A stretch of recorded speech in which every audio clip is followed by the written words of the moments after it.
El origen de esto ha sido analizado por muchos autores y yo no me voy a detener aquí, y probablemente tiene que ver, al menos en mi convicción, tiene que ver con el hecho de que los sistemas educativos, todos, nacionales de educación que tenemos en nuestros países, responden a las exigencias de un escenario social, económico, político y cultural muy distinto del actual. Es decir, ha cambiado el escenario, a partir del cual se da sentido a las funciones y a las finalidades de la educación escolar, y el sistema no ha cambiado, los sistemas no han cambiado en consecuencia. Hay una serie de fenómenos que yo no voy a comentar, los he puesto ahí en la transparencia únicamente para que podáis ver a qué me estoy refiriendo, que podríamos decir que de alguna manera son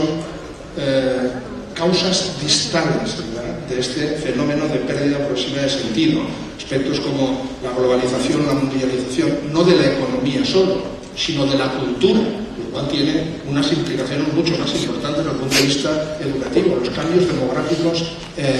y los movimientos migratorios y todo lo que eso comporta en cuanto a mover los cimientos de la educación escolar y de sus funciones. La diversidad cultural y lingüística de algunas sociedades como la mexicana siempre ha existido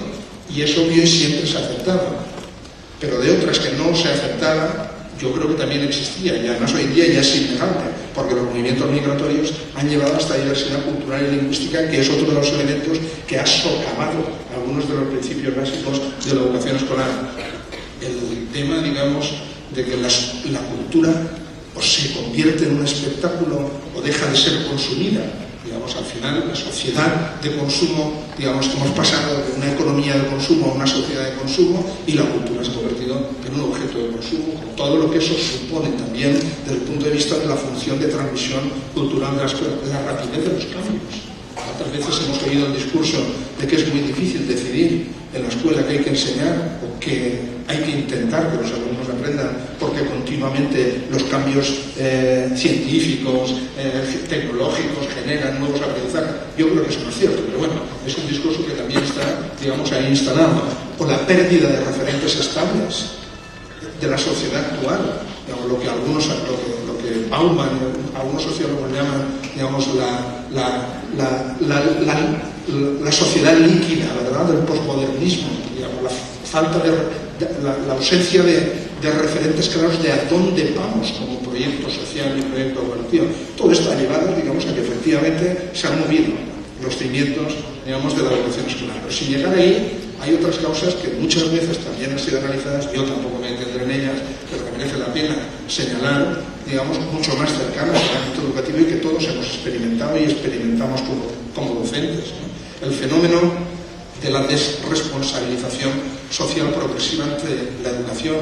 típico de la segunda mitad del siglo pasado y que todos hemos vivido y sufrimos. Quiero decir con esto que la educación ha dejado de ser una responsabilidad social compartida. Desde los años 50 del siglo pasado, cada vez más se ha tenido tendencia, digamos, a ir traspasando todas las responsabilidades a los sistemas educativos y a los docentes y a las docentes como responsables últimos. Cada vez que hay un problema social,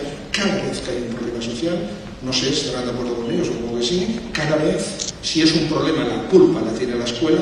y la solución está en la escuela. Y claro, evidentemente, eso es poner a la escuela y al sistema educativo en un callejón sin salida. Es condenarlo, digamos, al fracaso perpetuo, porque nunca será capaz, digamos, de asumir un sistema por sí solo todas esas funciones.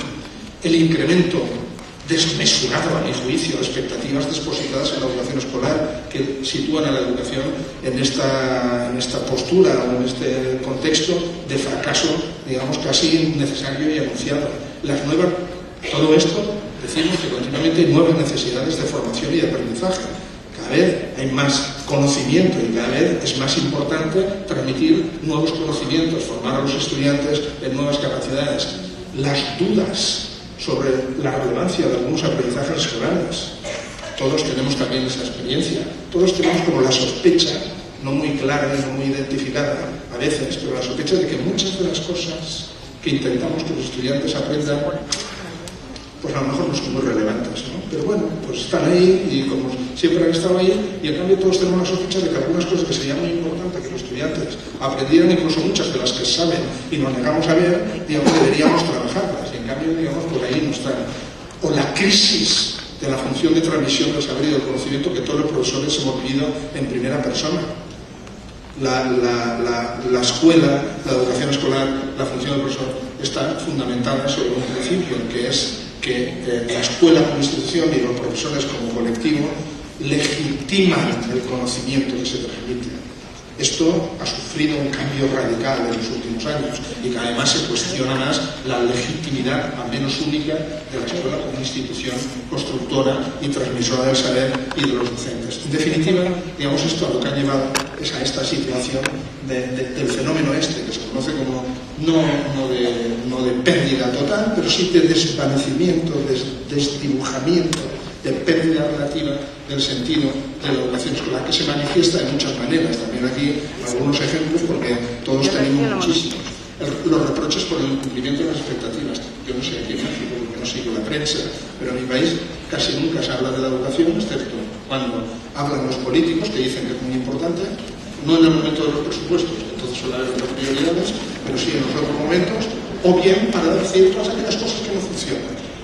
Y todos aquellos resultados en PISA que nos van mal, nunca los que nos van bien. Y aún todos aquellos estudios comparativos, es decir, la sensación y que no se cumplen las expectativas es una sensación, digamos, agobiante para la gente que estamos en educación. Y el día que uno se levanta y diría, pues ya no sé qué prefiero, que hablen de educación o que no hablen de educación. Porque generalmente cuando hablan de educación no es para decir cosas, digamos, muy satisfactorias para los que estamos en primera línea. Y aunque no te acusen, aunque luego digan que lo importante son los profesores, son tal, es igual, no se sientan responsables cuando algo no funciona bien, y lo vamos interiorizando en nuestra imagen de nosotros mismos como colectivo profesional. Las dificultades que suponen cada vez más alcanzar niveles elevados de equidad y de excelencia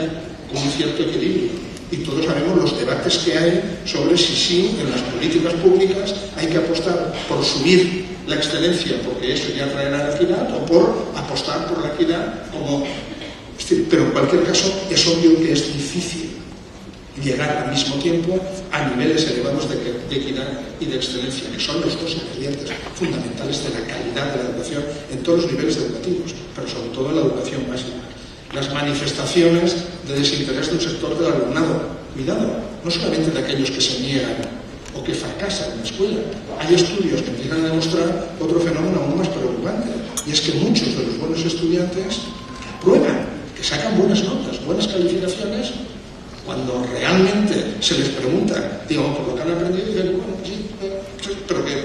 no saben mucho para qué les sirve. Es decir, que la falta de interés no es únicamente de aquellos, digamos, que reprueban, sino también de aquellos que son buenos estudiantes, lo cual es un fenómeno, yo diría, más preocupante, pero sí, quizá tan preocupante como el anterior. O las quejas de un sector del profesional, al menos en mi país, los profesores del nivel de secundaria se enfadaron mucho con la reforma de la LOMSE porque decían, no les faltaba razón, pero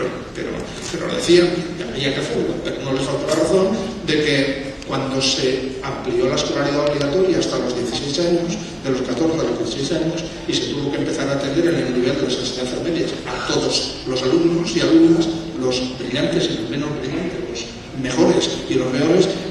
pues que se había convertido en trabajadores sociales y en dinamizadores, y que eso no era su función, digamos, y a partir de ahí las quejas, digamos, pues de un sector no ha dejado, digamos, de producirse. Bueno, todo esto, digamos, nos lleva a este fenómeno, o está en la base de este fenómeno, que provoca fuertes desafíos a la educación escolar. Para mí, gran parte de los desafíos que hoy tenemos, más allá de las causas directas, proximales o distantes que antes comentaba, tienen que ver, digamos, con este fenómeno de fondo de pérdida de sentido, y se manifiestan en muchos niveles del sistema educativo. Se manifiestan sobre todo en el nivel de las finalidades y funciones de la educación escolar, del para qué de la educación escolar, de qué pretendemos, por qué pensamos que sigue siendo importante que los niños y niñas pasen 14 años, 15 años, 16 años, yo que sé cuántos años encerrados, digamos, no sé cuántas horas al día, no sé cuántos meses al año en una institución. ¿Qué finalidad tiene eso? Empieza a haber dudas, hay dudas sobre eso, hay dudas sobre el qué, es decir, la concreción de lo anterior en decisiones sobre cuál es el capital cultural que realmente hemos de intentar transmitir a las nuevas generaciones para que puedan afrontar con garantías de éxito